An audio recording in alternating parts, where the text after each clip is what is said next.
wildfire smoke. I have an update on that and what to plan for this weekend coming up.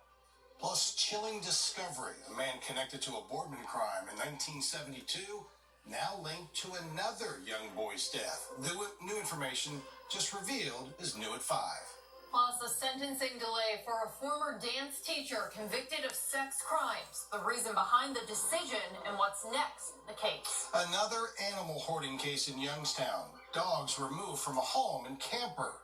The tough conditions they were living in and the important message from humane agents. Investigative, in-depth, local coverage starts now.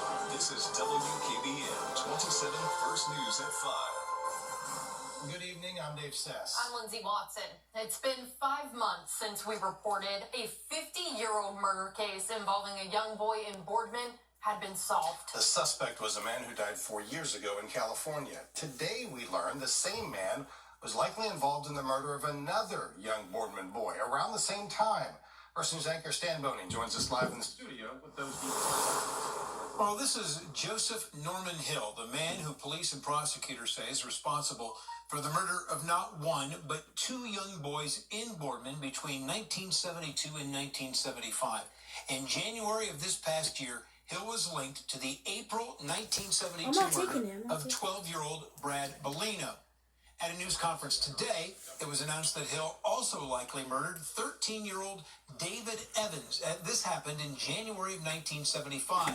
WKBN covered the discovery of his body on January 3rd of that year in the backyard of a house on Crestline Place in Boardman, about a mile from his house on Ridgewood Drive.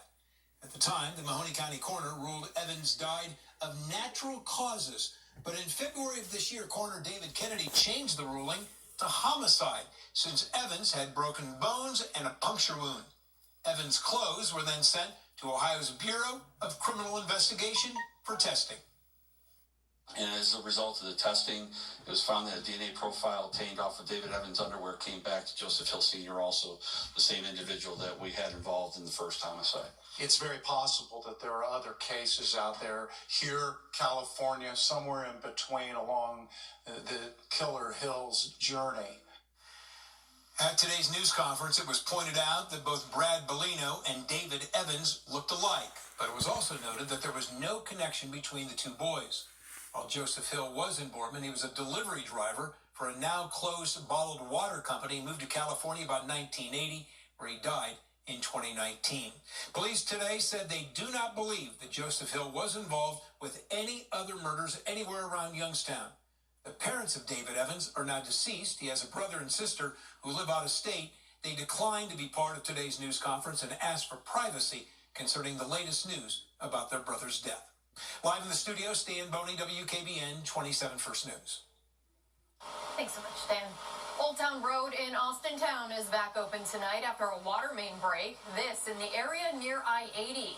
Both lanes were closed just before noon while crews worked to make those repairs. This all started yesterday afternoon. Again, Old Town Road in Austintown is back open tonight following a water main break.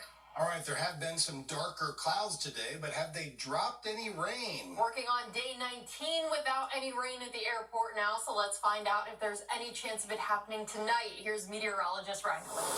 So I had one of those dark clouds move overhead while I was at home this afternoon. I stepped out, waited to see. I did not catch any raindrops out of it, even though it was showing up on radar. That's the dry air that's at the surface. Currently scanning the skies, I'm not seeing anything showing up, and what we have is currently off to our south and east. Here at home, still dry air at the surface, so while we may see another shower pop up, a lot of what would try and fall out of it would evaporate. There's that one little shower that I was talking about earlier, pushing off to the southeast. So still in that dry spell here, while a few folks may have seen a sprinkle or a couple of raindrops, it was not a whole lot that was produced out of that. 19 dry days in a row, getting closer to that record as far as wildfire smoke goes. You can see a lot of that showing up here over the Atlantic, that haze showing on the visible satellite.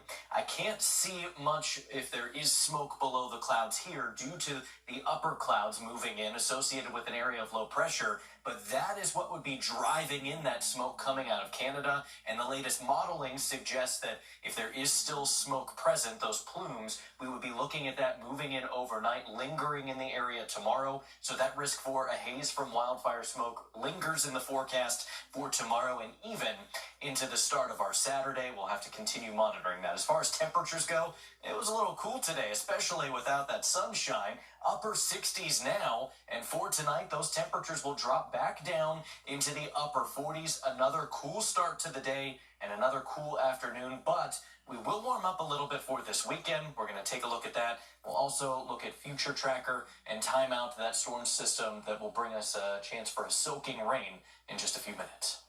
Thanks so much, Ryan. Smoke from hundreds of out-of-control wildfires in Canada is still drifting into the U.S., forcing disruptions, cancellations, and unhealthy conditions from Maine to South Carolina. Bradley Blackburn reports from New York. You can barely see the Jefferson Memorial in Washington, D.C., as a smoky haze continues to engulf much of the Atlantic seaboard. It's very important that affected communities listen to the guidance of their state and local officials. Forecasters say two separate weather systems are pushing the smoke south. Philadelphia is currently under an air quality alert, which means the air is considered unhealthy to breathe. The health of our residents and workers is paramount. Philadelphia, please take good care of yourselves and look out for each other. The smoke is coming from Canada, where more than 400 wildfires are burning, over half of them out of control. With the air so thick, U.S. health officials advise staying indoors as much as possible. Not everyone has the opportunity to do that. If you've got to be outside, for some people wearing a mask can be helpful to help filter out some of the smoke around them. Wildfire smoke is still clouding the view of Manhattan skyscrapers, and New York's mayor has asked people to stay indoors. The city's parks are mostly empty, and so are playgrounds, even though school is out for a holiday. Still having a good time. The Farner family from Houston is making the most of their vacation despite the unexpected smoke. It would be nice to get a clear view of the skyline, but now we can always say we were in New York when there was the haze, and other visitors can't say that, so at least we have a story. And all this haze is making it tough on air travel. Poor visibility has forced the FAA to slow flights in the Northeast, causing hundreds of delays and some cancellations. Bradley Blackburn, CBS News, New York. Sentencing has been rescheduled for Caitlin Wilkes, who was convicted 2 weeks ago of gross sexual imposition. Now, the sentencing was moved to June 21st, about 2 weeks away, as 6 unresolved rape charges are being resolved. Now, a jury could not reach a verdict on those counts. It also found the former dance teacher innocent of 2 other rape charges. Wilkes was accused of sexually assaulting a 12-year-old girl during a 3-month period 2 years ago.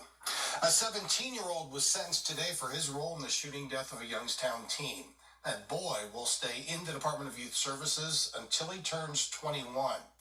The teen is one of 3 juveniles charged in the death of 14-year-old Landon Lockhart 2 years ago. Now, he pled guilty to involuntary manslaughter, carrying a concealed weapon, and possession of a deadly weapon. Lockhart was killed in November of 2021, according to police, but his body wasn't found for 2 months. It was in the woods on Youngstown's east side. Religious broadcaster Pat Robertson has died. He's best known for hosting the 700 Club on the Christian Broadcasting Network for half a century. He ran for president as a Republican in 1988. And from that experience, founded the Christian Coalition. That helped cement the Republican Party's enduring alliance with evangelical voters. Pat Robertson was 93 years old.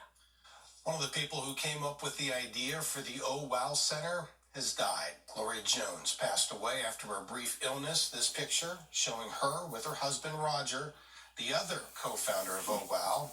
They came up with the idea to build a place where children could explore science and technology with hands-on activities. Oh Wow opened in 2011. The colorful environment and STEM-based exhibits encouraging kids to want to learn more about science, technology, engineering, and math by raising their curiosity. Over 500,000 people have visited since it opened. Definitely a cool place to go. More local coverage ahead at 5. Police say the driver of a car goes airborne in Youngstown. We get a closer look at the damage that was left behind. Plus, cries and barks for help coming from a home and camper in Youngstown. The discovery that had humane agents responding once again. And work continues to repair St. Patrick's Church in Hubbard after this massive fire. New today, we learned when masses might return. You report it. 27 investigates. Download the WKBN 27 mobile app and tap Report It.